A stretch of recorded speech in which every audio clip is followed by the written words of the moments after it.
payments on time, been there for the last 10 years, keeps the place up, she's awesome.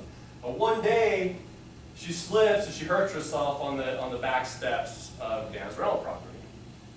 And so she tries to deal with it, but she's in so much pain, so she gives Dan a call and tells him, Dan, I fell and I really need to see a doctor, but I'm concerned because I don't have the money. I can't afford to go see the doctor. And Dan thinks to himself, man, she's such a great tenant. I want to keep her happy. I want to help her out. I want to make sure that she stays in my property. So he says, no problem. Why don't you go? I'm sure it's nothing major, and I'll pay for your offices. So she's just totally happy. And just like, sometimes you guys have a fender bender, and you try to, hey, let's handle it outside of insurance, right? Same type of thing. But a few days go by, another week goes by, and she calls back. And she's like, Dan, I really appreciate that you sent me there, but I'm still in a lot of pain. And now Dan starts thinking, oh my gosh, this is gonna get expensive, right? All those nights of sleep you lost, yeah, it's gonna get expensive.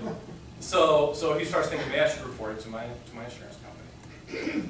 Well, a couple days later, Dan gets a call from her grandson. He loves his grandmother.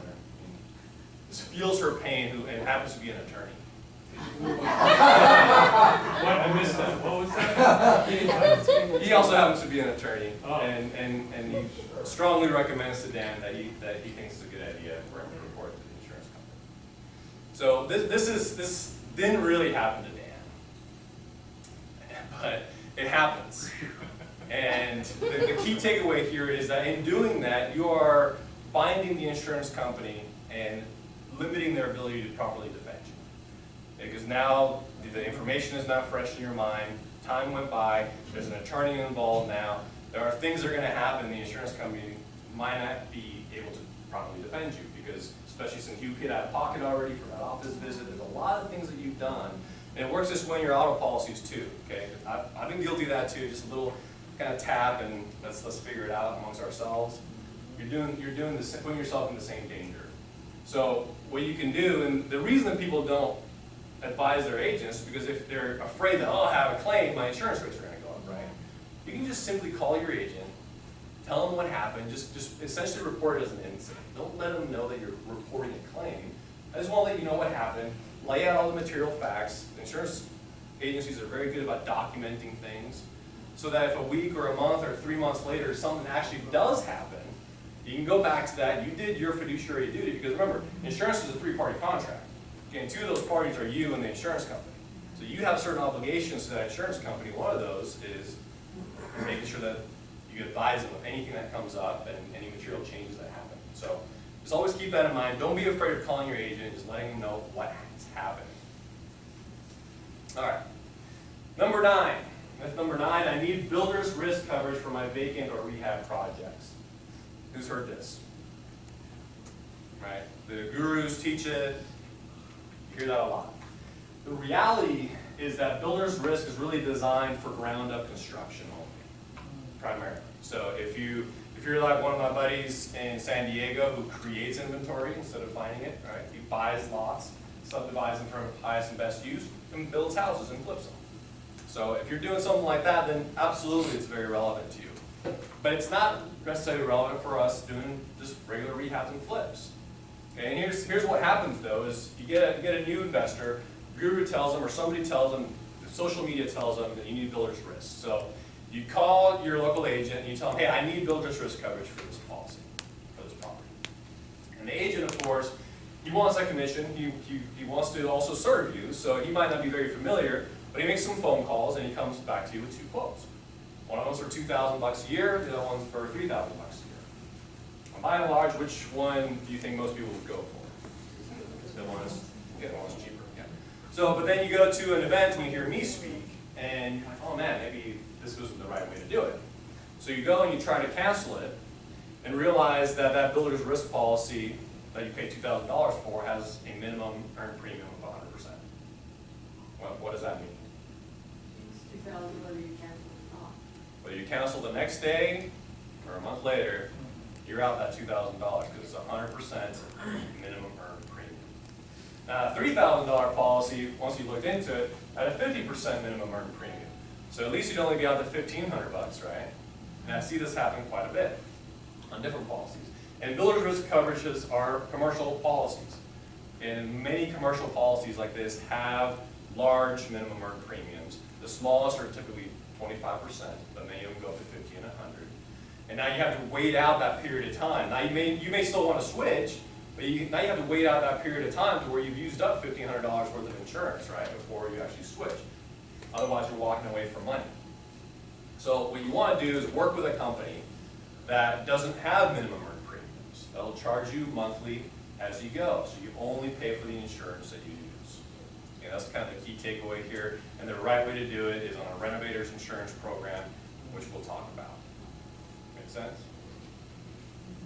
All right. Myth number 10. It's worth hiring a handyman to do the maintenance on my properties. I've heard this of the gurus too. Okay, that's one thing on flipping seminars. Of course, this applies a lot to people who own rental properties and manage them themselves. But even in, I went to Armando's bus tour many years ago. That's how I got my start. And he's in the middle of a huge class action lawsuit right now, by the way. Yeah, it's gonna get pretty ugly. It's gonna go civil and criminal, and there's a lot of people involved. But anyway. So, but they say stuff like that. And they tell you because you sit there as a new investor, right, in these bus tours and these things, like you're just reeling. How am I going to learn to calculate repair costs? How am I going to do this and that? So some of them tell you, oh, don't worry about it. You can hire a handyman and you keep your costs down and things of that nature. So let me just tell you, this is a bad idea. Okay, you want to use licensed and insured contractors only. Because what ends up happening is now you've created that employer-employee relationship. And now you're subject to workers' comp laws and taxes and employee taxes. And if anybody injures themselves, in most states, workers' comp is the exclusive remedy for a work-related injury. So if you don't have it, guess what? Now they're going to come after you, and they can also make you subject to paying insurance premiums and taxes retroactively from the time that person worked.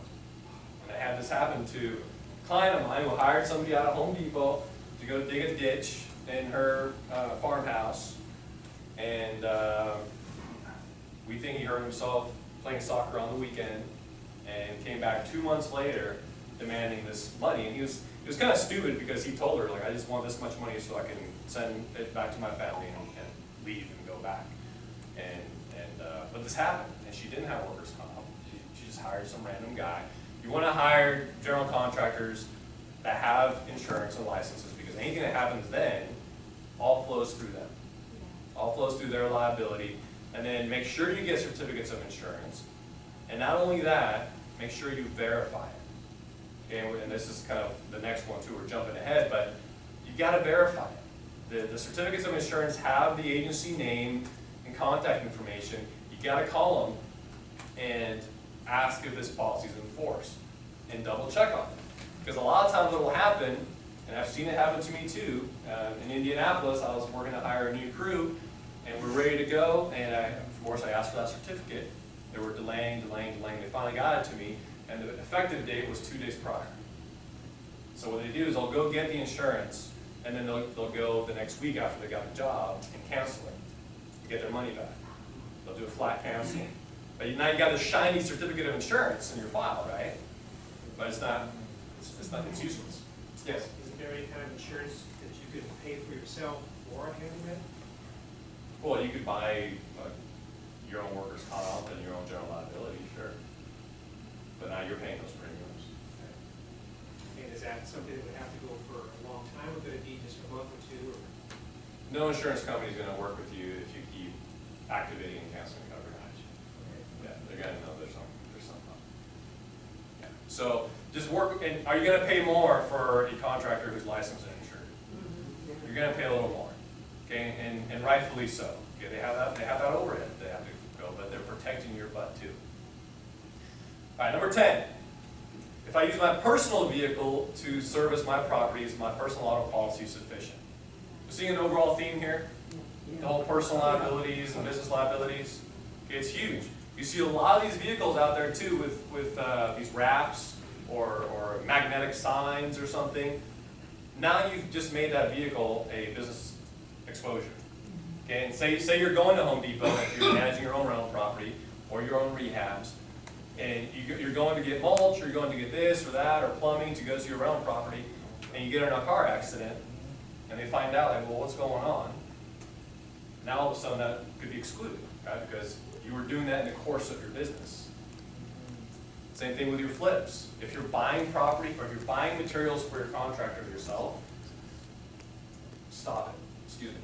You're creating, again, that employee-employer relationship unwittingly, subject to IRS taxes and everything else when you do that. Just give them the money, have them go buy it. Or what a lot of guys do is they'll have an account at Lowe's or Home Depot or something like that, and the contractor goes and pays for it. They get a receipt. That's another way that you can kind of keep your contractors honest, is they have those accounts and then they can see exactly what they're buying. And a lot of them have been caught. Well, you know, they bought all this soda, they bought all this, like, what is this? Or they're buying excess materials for a different job.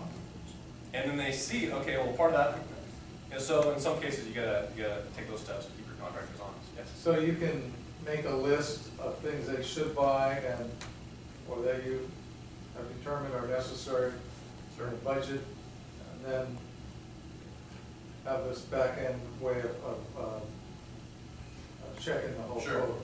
Sure, absolutely. And you progress over time, right, as you gain experience. The way that I do it is every single bid that I get is a detailed bid. Okay, that's the other thing you gotta kind of get your contractors in the habit of doing, is because what a lot of them will do is they'll give you a lazy bid. They'll say, we'll make this room nice for $4,000. Right? No, you want everything broken out. Full material list, cost per list, cost of labor, everything is broken out. So that's, every time I look at a property that we get under contract, and then I have my guy in Kansas City go out there and bid it out. Okay, the roof, and the plumbing, and everything else. If the roof has less than 10 years left on it, we replace it. If the major appliances, the furnace and water heaters, if they're more than 10 years old, we replace those. You know, so I get all this completely itemized, so I know exactly what each line item is costing me. And this will give you a good way, if you're using different contractors for different reasons, you can compare, like, okay, maybe one of them is really overcharging you, and then you start getting an idea of what things cost in that particular market, what other people have the ability to get prices for, instead of just seeing one total base number. That's good, like, initially, just to, when you're factoring your numbers, but once you get ready to pull the trigger, they've got to give you that detailed bid. It's one of the ways that you keep them honest. Okay, so people asking, well, what's the solution here? And if you are managing your own properties, if you are running to your own rehabs as a full-time job and everything, then just get a beater. Either get a beater or separate one of your personal use vehicles to a commercial policy and get a personal activities rider.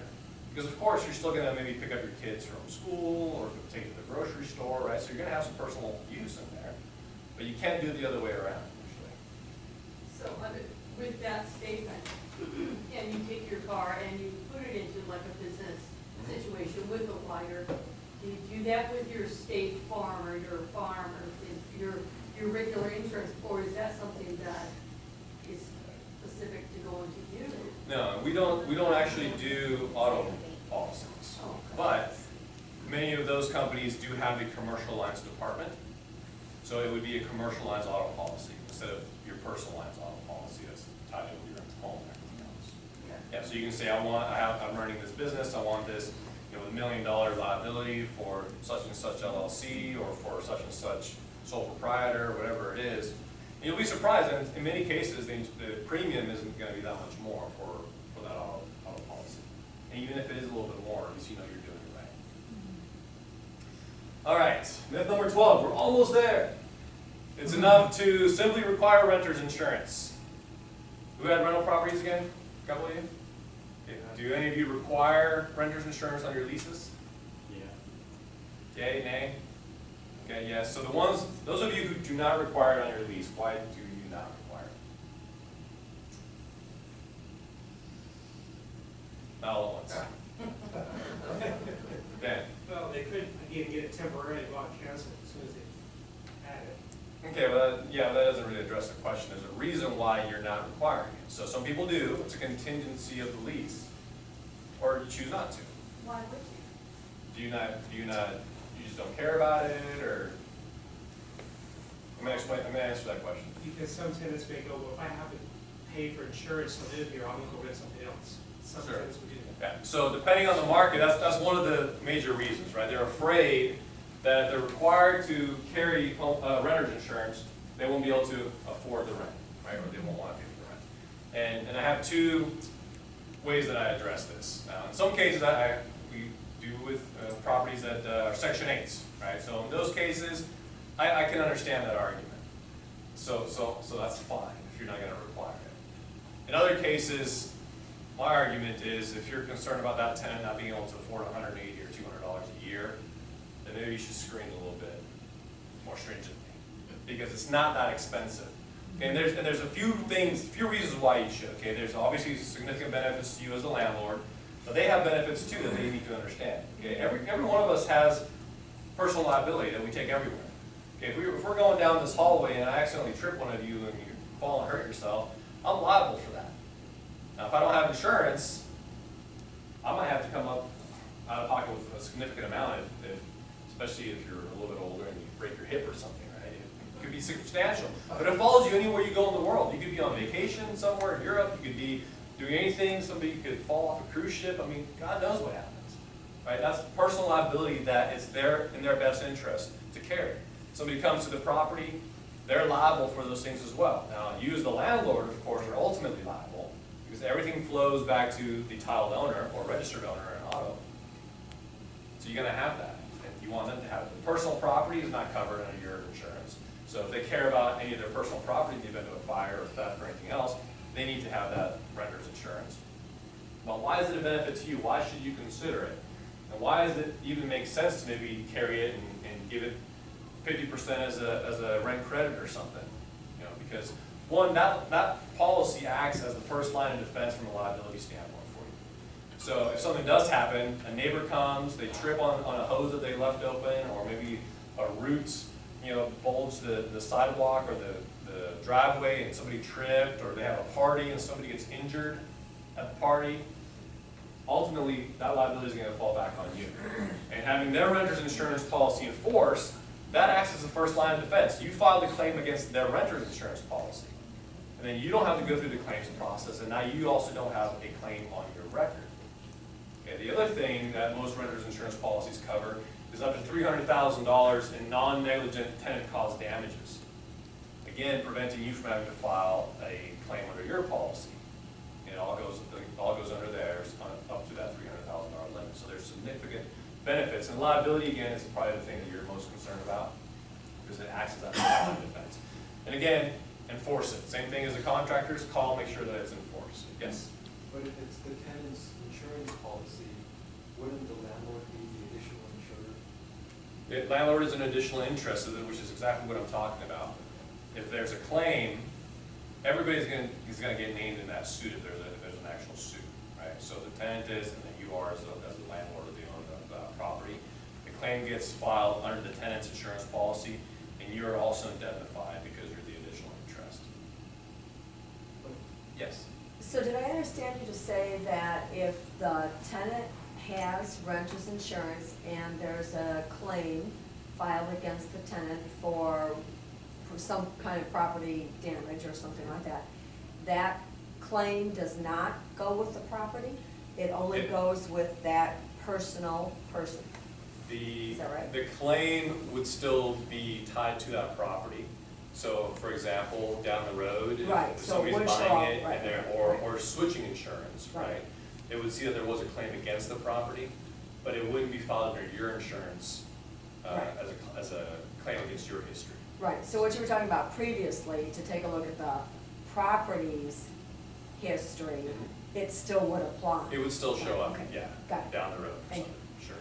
Yeah, but what you're preventing yourself or saving yourself from is having that on your claims history, because that can affect your insurability down the road, right? Right. Depending on your claims frequency, claims severity, all those different things, it could affect how an insurance company looks at you. And there are many people out there that have to basically go with these excess lines carriers or surplus lines carriers, which isn't necessarily a bad thing. It's just that they're typically a little bit more expensive because the standard markets won't insure them because they've had 2 or 3 or 4 claims in a short period of time that show up on that record. All right, myth number 13. Cheaper is better. Dan addressed this one. Is cheaper always better? Cheaper is better, cheaper Oh, is better. no. Not necessarily. Now, sometimes cheaper can be better. In many cases, it's not. I could argue that a cheap steak is not better than a better steak, or cheap wine is not better than a good wine. Sometimes, when insurance, it's so across the board with the costs, depending on the states, depending on the coverages. What you're looking for is the overall value of convenience and the right coverage at the right time to form the best value for what you're paying for. Sometimes it's going to be cheaper, sometimes it's not. Or you just say that you get what you pay for. Sure you do. Sometimes you can get the best for a better rate than you're paying now. Sometimes you can.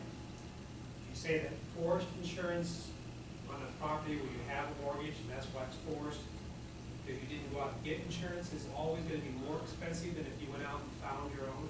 Okay, so let's define that. So, anybody have a mortgage? Okay, so what happens in every mortgage contract, whether it's a private lender, hard money lender, conventional lender, if you have a lien against that property, they're going to require that you carry insurance.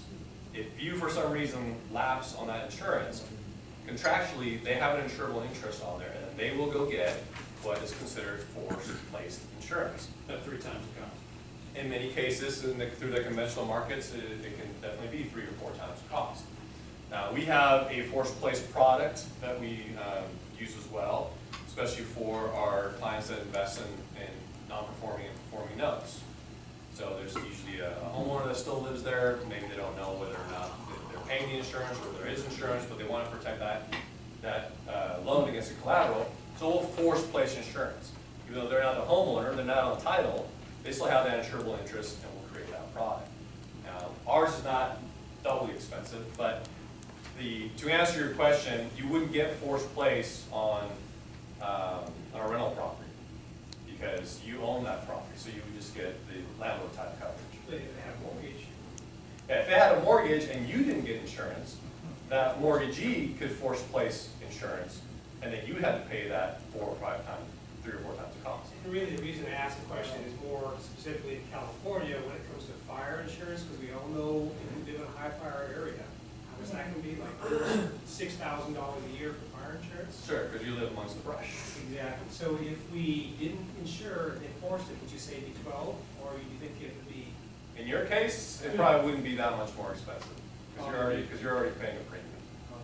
Yeah, it'd probably still be more expensive than what you're paying, but not a lot more. Like for example, under a conventional place like in my home, I live in Camarillo, away from the brush, and it's like $700 a year. If I were to lapse and they were to force place it on me, it would probably be closer to $3,000. And your insurance, you only do rental properties, you don't do personal. Oh, that is for my home. Right, but I mean, as far as your business is concerned. Oh, yes. Yeah, we cater only exclusively to investors. So rental properties, and here, why don't we get into that? So these are some of our differentiators within our program and what we can do. Essentially, one of the big things that separates us is that many of us are real estate investors ourselves. The principals have been investing for over 30 years. I've been investing for a while, and all of the representatives understand the business, even if some of them aren't investing themselves yet. Okay, so we put these programs together specifically to handle all the intricacies and needs of the investor. And we can handle any property under any stage of occupancy or renovation. And we can do it all on the fly, shift coverage on the fly. So you might start off with a vacant property that you then renovate, that you then maybe keep as a rental property.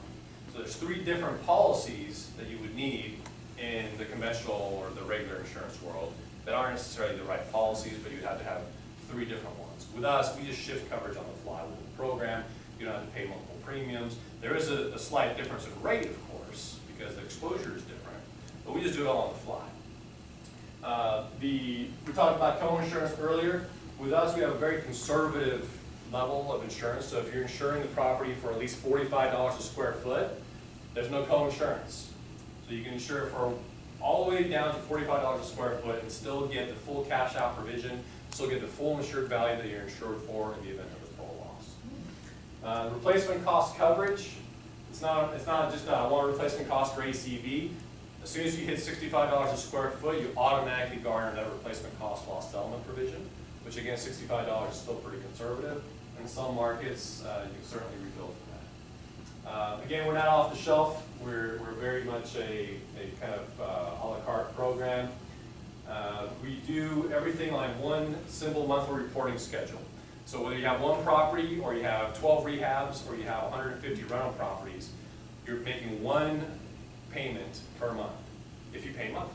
If you pay annually or quarterly, the point is you pay them all at once, so you don't have to worry about it. The renewal dates are all streamlined, so regardless of when you continue to acquire new properties, the effective date of your initial client profile becomes your quote-unquote renewal date. So you don't have to worry about all these different things renewing at different times of year. Everything is streamlined. We do business in all 50 states, so you don't have to go searching for a different insurance guy wondering whether or not he's going to know what he's talking about. You come to us. We're about building a long-term relationship and helping you scale your business. And we have no location limits, whereas most people have 7 or 10 locations and then they cap you and tell you have to go get insured somewhere else. We have no location limits either, so we want to help you scale. And the cool thing is that through the economies of scale, the more locations you have with us, the cheaper your premiums start to become per location. So there's certain thresholds, of course, that you hit, and understandably so, somebody that has 100 locations is going to pay a better premium than somebody that has 2. So we have the ability to do all that as well. We have the ability to offer you liability only if you choose to. So if you have this location that we talked about, hey, I bought this location, I'm not sure what I'm going to do with it, or you're like one of my friends who kind of finally got in with Freddie Mac, and she's buying these larger portfolios, 20, her second one was like 50 something, she's looking at a 70 some property portfolio now. It's gonna take time to do some due diligence on this, right? Yes? Liability, you mentioned something about like a 30-day policy or something. Sure. Is that transferable? Transferable to whom? Like if we had it on one property and we got rid of it and had another property, can we transfer it within that 30 days? So the way our program is structured, and we structured this back in 1999, it was originally when we launched the Renovator Insurance Program. And we launched it with Home Investors of America. You guys familiar with them? The We Buy, We Houses people are the largest buyer of distressed properties in the nation. Anyway, we structure it in a way to where it's really kind of a portfolio policy. So you have 1 or 2 or however many properties in there, and then you have a blanket limit. So every property or location that you add on there is going to receive that $1 million in liability. Okay, so you have that $1 million per occurrence for any of those properties. Or if you have $2 million liability, same thing. It applies to every All for the location. same premium? Yeah, it applies to every location. Well, you're going to pay per location, right? So on the program, depending on whether it's occupied or vacant or under renovation, you might pay $10 for $1 million, you might pay $8, or you might pay $6 or $7 for that $1 million per location. So yeah, so to answer your question, there's no transferring, but yes, every property gets it. Yeah, because it's all covered on the blanket basis. So you would move a new property into your client's portfolio as your client says, deduct this one or delete this one because we know. Sure. If you sell it, if you're doing flips and you Yeah. sell them, or if So you as sell a rental portfolio property. changes, Yeah, we do everything on the fly. So again, the cool thing is that there's no down payments every time you buy a property. You just either, we're very tech savvy too, so you have your own dedicated client services representative that you can either call or email and say, hey, add this property or make this change, or this property is no longer occupied, it's been vacant for 60 days or whatever. Or you also have a request link. So if you don't like talking to people or sending emails, you just click on the link, add the property details, hit submit, and it gets sent over to your client services representative, and they make the appropriate change. You can send me an email, whatever it is, and yes, then it gets added to your portfolio. You don't have to come out of pocket. with money, it'll simply update your billing for the following month. It'll show up on there with the coverage that you selected, the deductible